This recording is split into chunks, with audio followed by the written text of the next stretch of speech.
Esse apartamento quase me deu um baita prejuízo de quase 50 mil reais. Logo no começo, o empreiteiro, que era novo na nossa equipe, já começou atrasando o cronograma, fazendo tudo errado, e foi um mês de ladeira abaixo. E eu quase fui à loucura antes da obra começar. Mas no final das contas, esse flip me rendeu 217 mil reais de lucro, com investimento de 393 mil reais em 11 meses.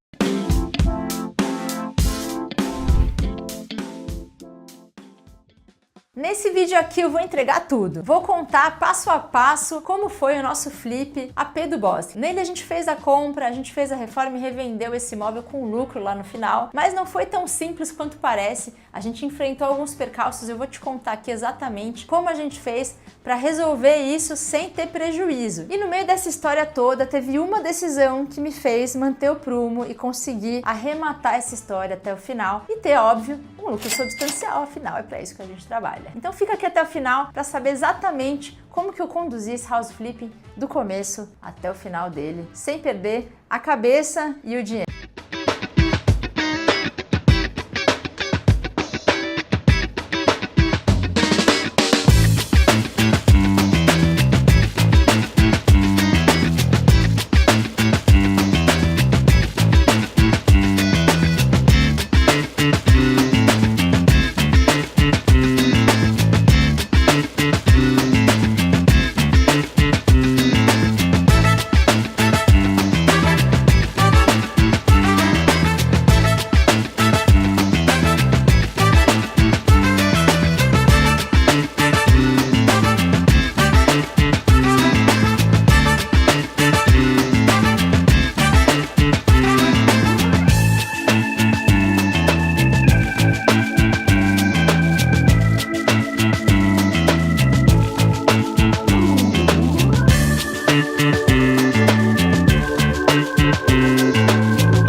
Antes de mais nada, eu vou me apresentar. Eu sou a Ju Chagas, arquiteta, investidora, empresária, e há mais de 10 anos que eu compro imóveis antigos deteriorados, reformo esses imóveis de maneira muito estratégica e revendo, tendo por isso um lucro substancial. Eu sou especialista em mercado imobiliário, especialista em gerenciamento de obras, sem dor de cabeça. Então, se você quiser saber um pouquinho mais sobre esse mundo do house flipping, que é compra de imóveis de maneira estratégica, reformas inteligentes e revenda de maneira com liquidez, fica aqui, se inscreve no canal, curte o nosso vídeo aqui, não perca porque a gente tem muito material de qualidade aqui. Vamos juntos! Bom, a história desse apartamento que eu vou contar para você hoje começou lá atrás. A gente estava procurando um imóvel em torno de 100 metros quadrados mais ou menos. A gente até então fazia muitos apartamentos de 2 quartos com uma vaga e a gente queria mudar a metragem para apartamentos de 3 quartos. E aí, eis que um parceiro meu da corretagem, que já sabe perfil de imóveis que a gente busca, já conhece um pouquinho da lógica do nosso mercado,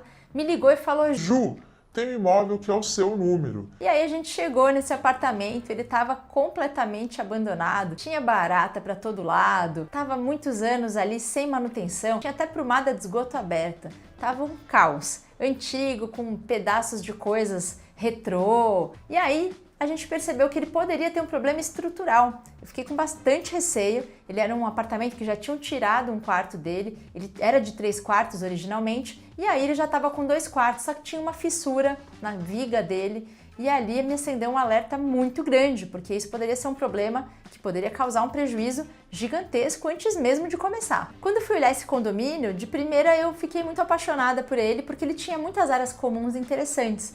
Só que esse perfil de condomínio geralmente vai muito bem para famílias. Como era um apartamento de 3 quartos originalmente, eu olhei para um apartamento de 2 quartos e me deu muita dúvida se faria sentido trabalhar um apartamento de 2 quartos com essa metragem de 115 metros quadrados, que é o que ele tem. Geralmente a gente costuma trabalhar com as metragens padronizadas e usar os números de metro quadrado, mas quando a gente entrou e viu aquele apartamento com uma sala gigante, a gente não quis colocar o 3º quarto. Então a gente correu o risco logo no começo, sem saber se a gente ia ter liquidez na hora da venda, mesmo sendo um apartamento grande com 2 quartos só, num condomínio que tinha perfil para ser mais familiar. Quer dizer, em tese, faria mais sentido a gente ter o terceiro quarto.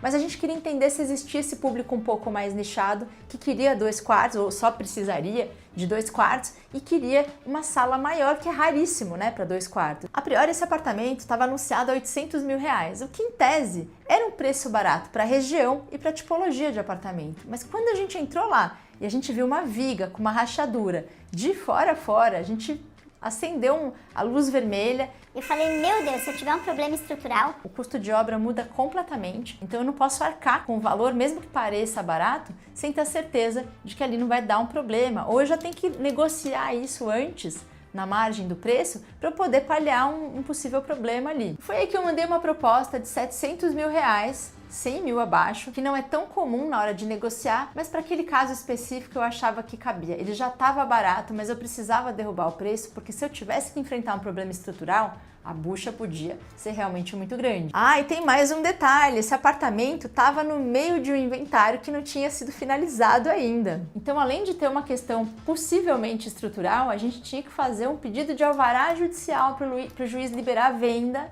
para que eles pudessem arcar com o custo do inventário. Eles não poderiam arcar com o custo do inventário se eles não fizessem a venda desse apartamento antes. E claro que eu, como uma flipper experimentada, sabia que uma vez com alvará judicial para fazer a venda desse imóvel não tinha nenhum problema. Para mim era só mais uma praxe do mercado e mais uma questão burocrática que poderia ser facilmente resolvida. Mas isso me ajudou bastante na hora de negociar, porque afinal eles tinham pressa e eu estava ali pronta a fazer a compra daquele apartamento que estava extremamente deteriorado, com possível problema estrutural e uma questão documental ali que nem todo mundo estava disposto a assumir. E aí, como em todo apartamento, por mais experiência que a gente tenha, sempre que a gente entra, a gente sente uma mistura de medo com oportunidade. A gente sempre sabe que pode encontrar problemas, a gente teve problema nesse apartamento, mas eu vou te contar como é que eu resolvi esse problema e como que tudo deu certo ou não no final. Bom, começa que a gente entrou no apartamento, já tinha aquele cheiro clássico de apartamento antigo, aquela mistura de cupim com mofo. E aí, num dos quartos tinha uma etiqueta, assim, a porta estava fechada e estava escrito, não entre aqui. E aí o corretor me olhou, eu olhei para ele e falei, ué, o que será que tem aqui? Um fantasma, né? Um problema estrutural maior e tal. A gente entrou, deu uma olhada, depois eu voltei com o Lucas, que trabalha aqui comigo, meu arquiteto fiel aqui, e também a gente entrou, toda vez que a gente entrava nesse quarto, a gente ficava com medo, sem saber o que podia acontecer ali, se era um fantasma ou se era um BO estrutural. Uma coisa curiosa desse apartamento é que ele estava no contrapiso, não tinha nem o carpete, a gente só via cola no contrapiso, então a gente nunca soube se a pessoa que morava lá antes morava nesse contrapiso de carpete arrancado. A história desse apartamento a gente nunca soube no detalhe, mas era realmente uma cena de filme de terror. Tinha azulejo quebrado caindo, tinha prumada de esgoto aberta, tinha umas baratinhas fazendo uso capião ali do imóvel, tinha de tudo nesse apartamento. Ah, e tinha também umas cortiças na parede, bem amareladas ali, já bem escurecidas. Olha, a sensação ao entrar nesse apartamento, se eu não tivesse visão, já enxergando como ele poderia ficar ali, sinceramente, eu não teria comprado não. Porque justamente tinham detalhes nesse apartamento que muitas pessoas às vezes não enxergam. Apesar do aspecto dele, de todos os problemas que ele poderia ter, ele estava bem localizado, era um condomínio muito bom, com preço bom e, principalmente, a planta dele era muito boa. Então, antes de mais nada, eu enxergava aquele apartamento clarinho, pintado, todo reformado e brilhando. Eu sabia que ele tinha muito potencial. E aí começou, finalmente, a parte que quem gosta de obra gosta, quem não gosta já começa a se arrepiar. Planejamento de obras. E quando a gente fala de planejamento de obra, a gente tem que ter um projeto muito bem acertado. Esse apartamento tinha um layout que já não funcionava tão bem para o estilo de vida atual. Tinha uma área de serviço muito grande, banheiro e quarto de serviços gigantes. E já o quarto principal, por exemplo, tinha uma suíte que era muito mal esquematizada, os banheiros eram todos ruins, a gente não tinha lavabo. E hoje em dia, quando você tem espaço, a gente sempre tenta colocar um closet, porque muitas vezes alguém está dormindo, o outro quer se trocar ou tomar um banho, então a gente sempre tenta separar essas áreas de dormir das áreas de se preparar, se arrumar. E a planta desse apartamento permitia que a gente pudesse colocar as paredes abaixo, mas a gente corria o risco de encontrar canos de prumadas do prédio no meio do caminho. E claro, como todo prédio é antigo, nem sempre a gente tem as plantas e às vezes mesmo tendo as plantas, elas podem estar completamente erradas. O projeto é feito numa época e depois na construção muitas coisas acabam mudando. E nesse imóvel não foi diferente. A gente começou a quebrar e logo apareceu uma parede lotada de canos. A gente tinha um orçamento relativamente apertado de 150 mil para esse apartamento de 115 metros quadrados. E muitas pessoas até me perguntam: Mas Júlia, quanto você gasta por metro quadrado? e eu falo que cada apartamento é um filho único, cada apartamento pede uma coisa. No caso desse apartamento, além do problema estrutural que a gente poderia enfrentar, a gente ainda ia mudar todo o layout dele e, claro, a gente poderia ter problemas de desnível ali no contrapiso. A gente sempre evita que o banheiro fique mais alto, né, do que o piso do resto do apartamento, o ideal é que fique até um pouco mais baixo para ter uma lâmina d'água ali na hora de limpar. E no caso desse apartamento, a gente ia mudar completamente toda a disposição. E depois eu vou mostrar para vocês a planta de como era e como ficou. E aí o nosso cronograma previa um prazo entre 12 e 16 semanas para começar essa obra, fazer, mesmo tendo alguns imprevistos, e finalizar. Mas logo no começo a gente já tropeçou num problema crucial, que é raro,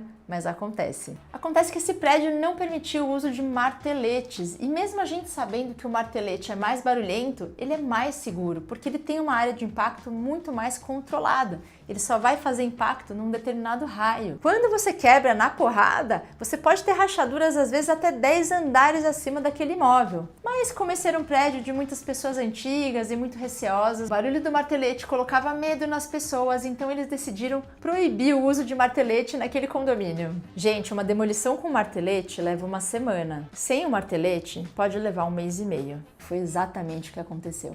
Num cronograma de 12 a 16 semanas, a gente já começou 5 semanas atrasado, porque a gente teve que demolir no MUC. E pensa num bloco de qualidade. Gente, a parede desse apartamento era de uns blocos de concreto que eu nunca tinha visto na minha vida. Eu até fui fazer uma brincadeirinha de pegar uma marreta e tentar quebrar um pedaço e eu consegui tirar uma lasquinha só. Eu quase arranquei o meu dedo junto. E, gente, tempo é dinheiro e em obra não é diferente. 5 semanas significam 5 semanas de arquiteto, mão de obra, contas de condomínio de consumo e financiamento bancário rolando. Bom, mas apesar de tudo isso, fica aqui que eu vou te contar como que a gente contornou todos esses problemas, até porque a gente pegou um empreiteiro novo que nunca tinha trabalhado com a gente e também atrasou pra caramba. A gente previa que iam ter 3 pessoas quebrando no apartamento e no fim aparecia sempre um para quebrar. Então perceba que mesmo sendo flipper profissional, eu também encontro e me deparo com problemas inúmeros no meio da obra. E aí, falando em projeto, a gente já sabia o layout que a gente ia fazer, a gente estruturou ali um layout de acordo com o estilo de vida mais atual. Então, ao invés de ter um quarto de empregada, ali um quarto de serviço gigantesco, a gente fez um closet. A gente tirou aquele banheirinho de serviço e fez um lavabo que pode ser usado por um eventual funcionário. E aquele banheirico de serviço virou um amplo banheiro de suíte, todo iluminado. Ficou bem interessante. E claro, a gente sempre trabalha um conceito minimalista nos nossos projetos. Veja bem, minimalista não significa apático e muito menos pobre. Minimalismo é entender aquilo que é essencial para que você tenha conforto, desfrute e felicidade num projeto. Um projeto minimalista ele pode ser extremamente confortável, basta você saber trabalhar iluminação, ventilação e um bom layout. A gente sempre opta por cores neutras e paredes brancas que sejam como se fosse um quadro em branco, para que a pessoa pinte a sua maneira e construa ali a sua identidade pessoal. Um bom flip é justamente isso. A gente não quer imprimir a identidade, a gente quer que a pessoa se sinta tão confortável ali dentro que ela queira imprimir a identidade dela naquele projeto. E foi assim que a gente seguiu, nesse estilo que você vai ver logo depois como que ficou. A gente começou a quebrar e apareceram alguns encanamentos que a gente não previa, e na hora de fazer a troca desses encanamentos, a peça que ia segurar a prumada de água do prédio não segurou e começou a dar um vazamento e a gente não achava o raio da peça. O Lucas rodou a cidade inteira atrás dessa peça para a gente conseguir estancar o vazamento e a gente teve que parar todo o prédio na hora do almoço. Era vizinho me ligando, síndica mandando WhatsApp, zelador reclamando, foi um caos. E depois de passar por umas 5, 6 lojas especializadas em hidráulica, finalmente a gente achou a peça. E um fechamento de água que era para durar meia hora, durou 4 horas ininterruptas de tortura. E a gente sabe que quando a gente gasta muito mais tempo, o nosso lucro vai caindo pelo ralo porque a gente gasta mais para ganhar menos num tempo maior. Então nosso lucro mensal ali começou a cair pelo ralo ali logo no começo. E foi aí que eu pensei, Caraca, Júlia, será que eu fiz uma grande besteira? Onde foi que eu errei? Eu sempre parto do princípio que a gente tem que saber administrar os problemas, mas tem hora que parece que os problemas saem de controle e aí a gente não pode perder a cabeça. Sempre que a gente trabalha a primeira vez com um prestador de serviço, é muito importante ter comunicação efetiva com as pessoas que estão trabalhando com a gente, porque no contexto normal, um pouquinho de atraso não faz tanta diferença, mas para nós que fazemos investimento, cada dia a mais de obra é um prejuízo. Então a gente realmente sentou com ele ali, abriu o cronograma, abrimos inclusive nossos valores, os custos que a gente tinha por dia a cada dia de obra atrasada, para que ele pudesse vestir a camisa com a gente e decidir se ele ia querer correr atrás do prejuízo com a gente ou se ele ia realmente abandonar a nossa obra e partir para outra, porque a gente quando está na obra e tem um problema, a gente precisa se munir de pessoas que estejam dispostas a resolver as questões e não ficar criando novos estresses. A gente já estava com um problema. Claro que nós tivemos a compreensão de que ele também teria custos extras, a gente absorveu isso na parceria e é isso que faz bons parceiros. Uma parceria não é boa só para um dos lados, sempre para os dois lados. Essa foi uma das estratégias que a gente usou, a clareza na comunicação e reolhar o cronograma para que a gente pudesse apontar o GPS novamente para o caminho certo. Cronograma alinhado, a gente já sabia que essa obra não ia acontecer em 12 semanas, a nossa meta era tentar então fazer essa obra em 16 ou 17 semanas, que seria o possível e provável. Então a gente conseguiu alinhar ali todos os fornecedores, cada um que entrava, a gente brifava eles ali de como estava, de que eles tinham que estar dispostos a entrar com a gente nessa empreitada de fazer tudo acontecer.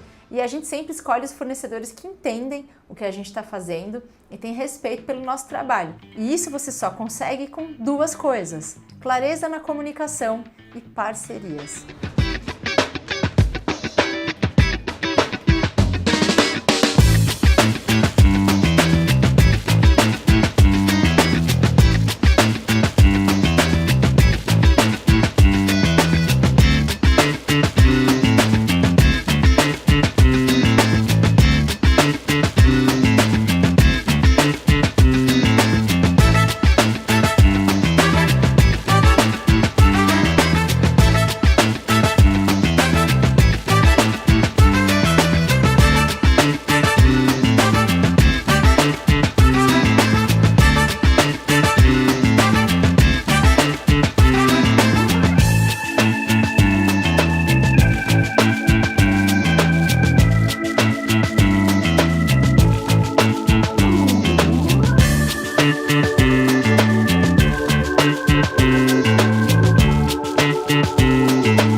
imóvel, realmente, aí a sarna começou a coçar. Porque os imóveis do condomínio realmente estavam muito mais baratos do que deveriam e a gente precisava vender o nosso, a gente tinha meta de vendê-lo ali entre 1.250 e 1.300. Só que se a gente anunciasse a esse preço, a gente sabia que demoraria muito, se é que a gente conseguiria vender. Tanto que tinha um imóvel a 1.200 já há algum tempo no mercado, estava 1 ano esse imóvel parado ali e ele não conseguia vender. Mas o que a gente tinha a nosso favor é que os condôminos conheciam a gente, sabiam do nosso trabalho, sabiam que a gente era do mercado imobiliário. Então, no momento que a gente colocasse esse imóvel à venda, todo mundo estaria olhando para o que a gente estava fazendo. A solução que a gente encontrou foi colocar esse imóvel acima de preço de mercado, porque a gente sabia que os vizinhos estavam olhando, sabendo que nós éramos investidores. Então, a gente anunciou ele a 1.590, mesmo sabendo que ele estava muito acima do preço de mercado, mas isso fez com que todo mundo do condomínio começasse a fofocar em torno do preço que a gente tinha colocado, que era um preço relativamente gritante ali para aquele prédio. E aí quem tinha apartamentos abaixo de 1 milhão começou a subir o valor desses imóveis e a gente teve que ter a paciência de esperar ali um mês e meio, até que esse mercado começasse realmente a se regular.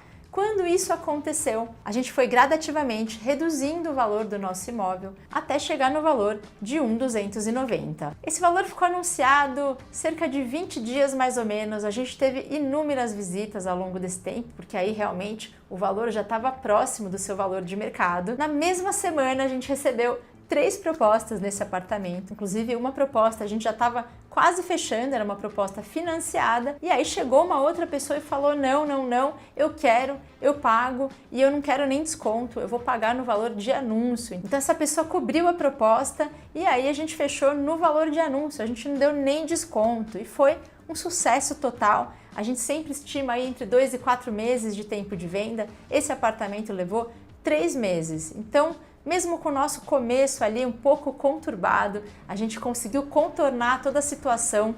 A gente teve problemas com o condomínio, teve problema no encanamento, tivemos problemas com a equipe de obra. Apesar do apartamento ter muito potencial, ele levou ali 3 meses, que não é muito para o mercado imobiliário, a média é de 16 meses aqui, o tempo de venda. No Brasil, 3 meses é um bom tempo, mas a gente sabe que se ele tivesse num condomínio melhor precificado, esse imóvel teria ido embora ali em menos de um mês. Mas no fim deu certo, a gente conseguiu o nosso lucro, a gente no fim das contas não saiu do cronograma e principalmente, e aí entra mais uma ferramenta que eu vou te contar, que é uma estratégia que a gente usa. A gente tinha a expectativa de fazer uma obra entre 12 e 16 semanas, mas lembra lá atrás, quando eu fiz a proposta desse imóvel, que eu sabia que a gente podia ter alguns problemas ao longo da obra? Lá no meu estudo de viabilidade financeira, onde eu calculei quanto que eu poderia pagar nesse imóvel, eu sabia que a nossa obra poderia durar ali 20 semanas. Então eu tinha uma margem de 4 semanas. Então, mesmo que essa obra atrasasse por causa da demolição, eu tinha margem no meu cronograma para que a gente atrasasse a obra com tranquilidade. E mesmo a venda, a gente levou 3 meses, mas a gente tinha ali uma margem de 6 meses para a venda desse imóvel. Então, mesmo com todos os percalços, a chave número 1, a estratégia número 1 do Flipper é a consciência dos riscos que um house flipping tem, e aí você mitiga esses riscos através de uma planilha muito bem acertada, um conhecimento de mercado e principalmente um conhecimento administrativo para cada um dos percalços que você pode encontrar no caminho. Então, vamos aos números. Valor total de investimento desse imóvel, 393 mil. Ele foi comprado financiado. Então a gente deu 20% de entrada, tivemos todos os custos de impostos, cartórios e os custos indiretos ali para aquisição desse imóvel. Na obra a gente gastou exatos 150 mil reais, mão de obra, material, arquitetura e administração de obra. E no fim das contas, o nosso retorno sobre investimento foi de 214 mil reais, o que dá pra gente um ROI, ou seja, retorno sobre investimento de 214 mil reais, 55% de ROI em 11 meses. E aí, o que você achou desse resultado? Você acha bom? Acha ruim? Acha que é tudo mentira? Você pode dar hate, fica à vontade aqui, me conta a sua opinião. E nesse vídeo eu contei para você o passo a passo de como foi esse processo de aquisição, reforma e revenda do apartamento do Bosque, ou carinhosamente a gente chama aí de AP do Bosque, e nele a gente conseguiu conduzir todo o processo, resolvendo todos os imprevistos. E o Flip, ele não é só sobre reforma, eu sempre falo isso e reitero aqui, é sobre visão, é sobre matemática, é sobre entender qual é a margem e principalmente sobre ter controle emocional.